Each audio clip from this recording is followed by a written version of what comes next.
Hi, this is Tatiana Moroz, and you're listening to Journalistic Revolution. Hello, fellow lovers of liberty, and welcome back to the Journalistic Revolution.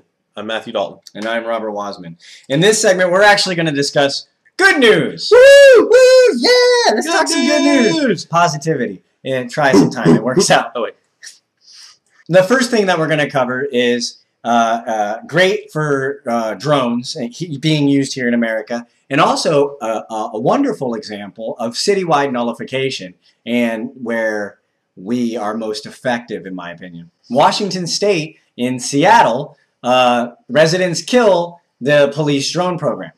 The city was in the process of developing an ordinance to set up guidelines and regulations for drone use, but Seattle residents weren't having it. During an October public meeting where the department's drone was being showcased, police were overwhelmed by protesters as well.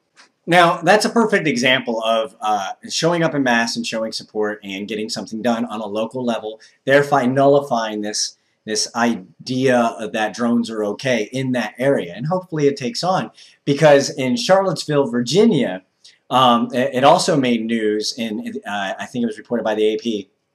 You can look this up at the Examiner. But it also made news for a 2-year moratorium on the use of drones, becoming the first U.S. city to do so as well. So that's two, just here recently, cities that have nullified the drones. And you know what I like about the most about this is it shows me that people are finally starting to pay attention. Absolutely. Seattle's known for it. They're one of the city's best cities known for protests. Yeah, but Virginia? And it was the first one?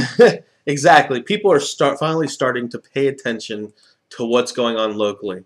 And I really do appreciate and love the fact that people are pulling their heads out of their butts, basically. It's wonderful. Other good news coming out of Washington State, legalizing marijuana, telling drones to go stick it somewhere. And now they are showing up in force, armed, to stand up for their Second Amendment rights. A group of 160 citizens, many if not most who were armed, confronted government officials Tuesday who had attempted to have a wounded Army veteran kicked out of a meeting due to the fact that he carried a gun, and the veteran himself was a state license for concealed carry, which means that he was carrying the gun to the meeting within the boundaries of the law. This was according to the Examiner.com. Now, 160, most of which were armed, walked right into a government public building peacefully and showed force. How is that not great news? Great news. Why? And you're not seeing this being reported on mainstream media, so we figured we'd take a moment to do so. And that's good news. It shows that we're not all gun nuts. But you know what I mean? We're not out there yelling and screaming. We're just showing up. But I like that first line, many of which, not all of those citizens were armed, but yet still chose to go there in force. To show their support. To show support for an amendment that maybe they don't want guns at all. Maybe they don't own any. We can't obviously speculate, but the fact that they weren't all armed, they were all there together as citizens taking on the state.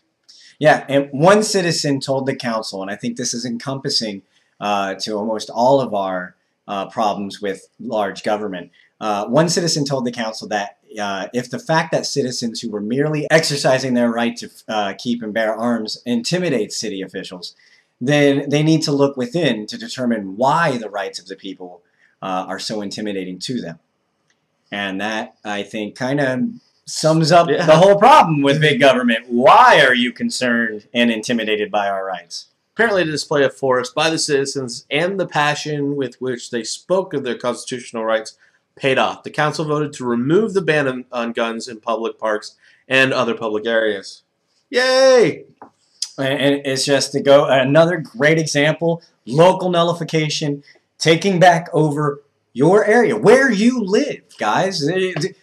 Get involved and take over where you live. It's yours. There's no reason that you should be letting the policies of the federal government dictate your local lifestyle.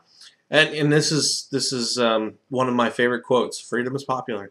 Yeah, and nobody's going to tell you, no, stop fighting for my rights. They might disagree on how you should fight for their rights. They might disagree on how you should protect certain rights. And that's fine. Argue and debate that all you want. But I doubt you're going to hear anybody besides, the extreme statists, say, no, I want them involved in my bedroom, my lifestyle, my wallet. That's not going to happen. Now, this last little bit of good news is more about showing potential in our youth. Okay, we have people like Dan Johnson, who heads PANDA, with People Against the National Defense Authorization Act. We have, other young people involved in the movement, the Young American Libertarians, and groups like that. And that's great. That's politics. But we got to remember, there's more to life than politics. And a 15-year-old has done great things for detecting cancer. His name's Jack Andraka, and he recently won an award with quite a hefty scholarship, from what I understand, $75,000, basically all by inventing, basically, not just like, he didn't do anything you would normally do at any science fair. Like, he didn't make a volcano or solar system. He invented a new way to detect cancer. A new cheap way, accurate way to detect pancreatic cancer. I watched an earlier video, and folks, feel free to check this out on your own, but I'm pretty sure it detects more than pancreatic. Oh, well, here's a video of him, a quick clip of him discussing his project. Meaning that we are revolutionizing how we look at cancer treatment, personalizing the treatment at a patient so you don't have that conventional guess and check method. Also could look at other forms of disease, such as in food and water safety, E. coli, salmonella, rotavirus, and then also you could look at other blood pathogens such as AIDS, STDs, and all of those. And so it could operate in any setting, such as a regular checkup, but also in developing nations, revolutionizing and possibly saving thousands of lives in cancer diagnosis, treatment, and the biomedical field.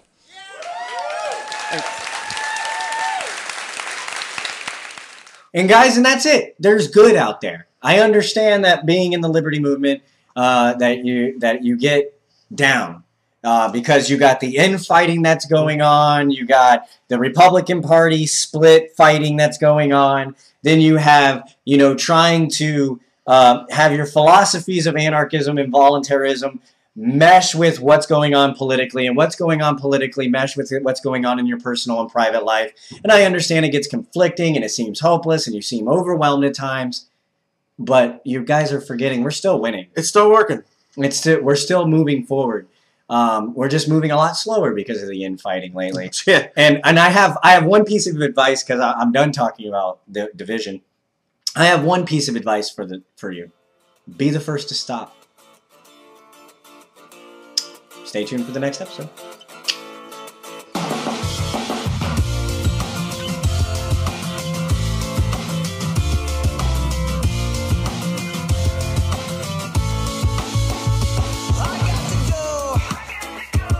I gotta get myself out of this town, and I don't know where I'm gonna be found. This time's for sure.